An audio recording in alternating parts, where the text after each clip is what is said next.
एक newly wed couple Raghav और मीरा का मजेदार किस्सा सुनाती हूँ। ये दोनों ऐसे कपल हैं जिनकी जिंदगी में रोज कोई न कोई मजेदार घटना घटती रहती है। तो हुआ यूं कि एक दिन एकदम सामान्य सा रविवार था। मीरा अपने खास आलू के पराठे बना रही थी और राघव हमेशा की तरह सोफे पर पसरे हुए क्रिकेट मैच देख रहा था। सब कुछ एकदम शांति से चल रहा था। तुम जानते हो ना, वो थोड़ी सी ज्यादा शांति जो कुछ बड़ा होने का संकेत देती है।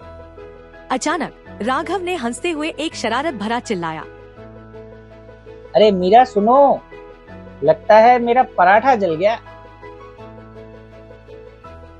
जला? मैंने तो अभी परोसा ही नहीं।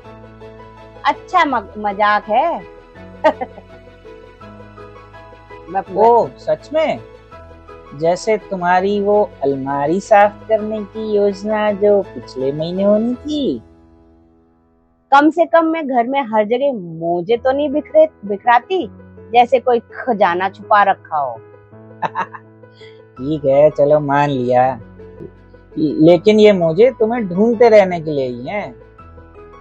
अब तक माहौल पूरी तरह से मस्ती भरा हो चुका था और फिर अचानक राघव ने सोफे पर पड़ा एक तकिया उठाकर मीरा की ओर उछाल दिया। तकिया जाकर मीरा से थोड़ा ही दूर गिरा, मगर उस तकिए के गिरने के साथ ही मीरा ने चैलेंज देते हुए कहा, ओह, खेल खेलना चाहते हो? देखती हूँ स्पैचुला से कैसे निपटोगे।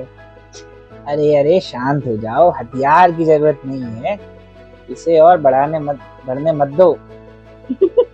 अरे अब तो जंग होके ही रहेगी। चलो मुकाबला हो जाए। फिर क्या था, मीरा ने भी तकिया उठाया और राघव पर जोरदार हमला कर दिया। तकिए इधर उधर उड़ने लगे और दोनों एक दूसरे पर तकियों से हमला करते हुए हंस कर बेहाल हो गए। राघव ने बचने की बहुत कोशिश की, लेकिन आखिरकार सोफे से गिर ही गया और दोनों ने अपने कमरे को तकियों का युद्ध क्षेत्र बना डाला। अंत में जब दोनों हंसते हंसते थक चुके थे, उन्होंने युद्ध विराम की घोषणा कर दी। मीरा हांफते हुए बोली, देखो अब तुम हार गए योद्धा। तुमने ये राउंड जीत लिया, लेकिन अगली बार मैं और ज्यादा तकियों के साथ तैयार रहूंगा। अगली बार तुम बचोगे नहीं। अगली बार मैं एक तकिया किला बनाऊंगा और तुम्हारा कोई चांस ही नहीं रहेगा। और यही थी उन दोनों की जिंदगी की एक और नटखट घटना। अब जब भी उनके बीच कोई छोटी मोटी नोकझोंक होती, ये तकियों की महान जंग हमेशा याद आ जाती और उनकी हंसी फिर से लौट आती। समझे? ऐसे ही हल्की फुल्की नोकझोंक से ही तो रिश्ते में मिठास बनी रहती है।